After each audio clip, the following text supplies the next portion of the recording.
you, sir? I'm good. Can you remind me of your name? I'm Tim Cruzy. I'm with Greenlight Renewable Services, and I'm wanting to install photovoltaic panels on homes and small businesses in the Des Moines area. Specifically Des Moines, or are you expanding your geographic area? We'll go anywhere. Okay, great. Well, I shouldn't say anywhere, but anywhere in Iowa. All right. Yes. And we're getting into more than just photovoltaic panels. I'd like to install electric car chargers, help people with making their homes more energy efficient, and with just basic home repairs, helping keeping their home usable. When did your business start? Just December. Oh, okay. I'm very new, and I'm here to get the word out. Oh, all right. That sounds good to me. So you do everything from photovoltaics to electric car chargers. Yes. And then there are a couple of other things. I want to help people make their building more energy efficient. Okay. And just basic repairs to their building. So how can someone get in touch with you if they're interested in your services? They can call me at 515-250-4268. They can get on my website, which is greenlightrenew.com, or I can be reached at cruzies@mac.com. Okay. But before I go, I wanted to ask you about this, which I'm looking at right here. Can you explain to our viewers what we're seeing right here? That is a photovoltaic panel, and that one in particular is produced by Sunworld. They're made in the USA, and I have that one on display because I like their warranty that they have, which their warranty is a little bit better than some of the other producers.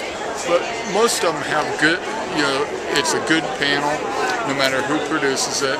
They've got the technology down pretty good to where they're good panels. The panels are warranted for 25 years. We expect them to last a lot longer than that. And they're clean energy. They're no moving parts. There's no noise to them. There's practically no maintenance cost to them. And they'll just sit on your roof and keep producing power as long as the sun's shining. All right. And you did tell me about a project that you have in the pipeline right now. I'm working with another gentleman, and we're putting PV on the Oak Ridge apartments. They're building a brand new teen center for the kids, and they're putting 6.21 kilowatts of photovoltaic on the roof there. They're also doing geothermal at that building too. So it's a very renewable energy building that they're building, and they're doing it in a good way because they're having monitors inside the building, so the kids can actually see the system working and see the power that it's producing on an educational basis for the children, so they can learn and not just, go there and play basketball or whatever, but they can actually, if they're interested, get some learning too. Is it like a smart meter? Is that what it is? Or a lot of the PV systems, they have monitors that you can get with them where it'll tell you in real time how much power it's producing right now, how much it produced today, how much it produced this week, this month, this year, and you can actually, if you have a smartphone, you can actually get on your smartphone, dial into your home, and see what your panels are doing for you at that moment. Okay, sounds good to me. Thank you so much for your time. I appreciate it. Much. So we're on to headlines, and the first one is an international headline. It comes from the Dow Jones Newswire via NASDAQ.com, and this is about energy. It says Germany can power 65% of its power with wind, and that's according to an industry group. This is dated, well, I accessed it, it's undated, but it's a recent article, and I accessed it April 5th of 2011. Alright, so Germany says that it can produce 65% of its electricity with onshore wind if wind farms were erected on 2% of its total land. This is according to BEW, a wind an industry group, but it did concede that wind power alone couldn't meet the base load power demand. And there's going to be more on that issue later when I talk about my visit with a local wind developer in the Des Moines area. Okay, so onshore wind power could possibly replace all of Germany's nuclear power plants, and that combined renewable energies can replace nuclear power and some coal power plants. However, wind power output fluctuates heavily, which means it isn't suitable on its own to meet baseload power demand. Japan's nuclear accident prompted the German government to review the safety of its 17 reactors, and also prompted Chancellor Angela Merkel to take steps to address that as well. The next article is pretty much related. It comes from the Telegraph. The UK Telegraph, Russia to keep building nuclear plants despite Fukushima.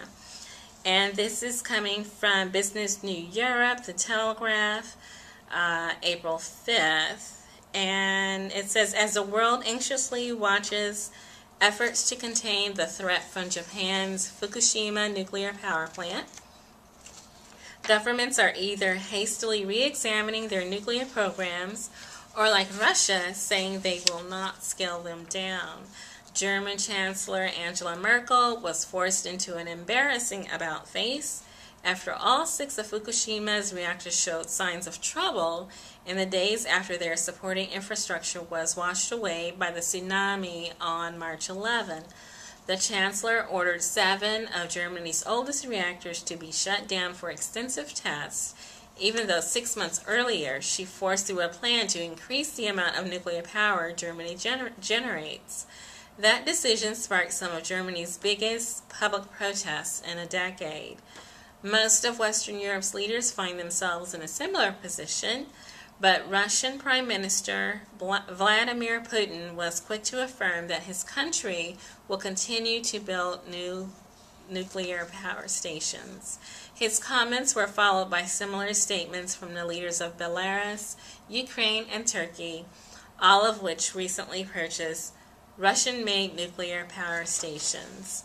So, Japan is having a very big effect on the entire world, where you see some nations undergoing a revision of their policy, some considering a revision of their policy, and then also kind of an act or atmosphere of defiance in other countries where they say, regardless of what happens, this is the path we're on.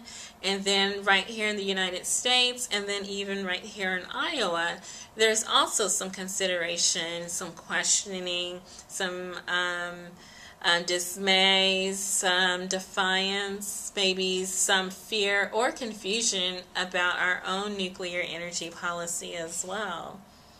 All right, so that's the energy policy that's kind of rocking the world right now. So that's energy. We're on to jobs. This is coming from a website called the Center for American Progress. This article is dated April 4th, and it's from Folayemi Agbedi. Okay, the importance of unions for workers of color. It's the article right there.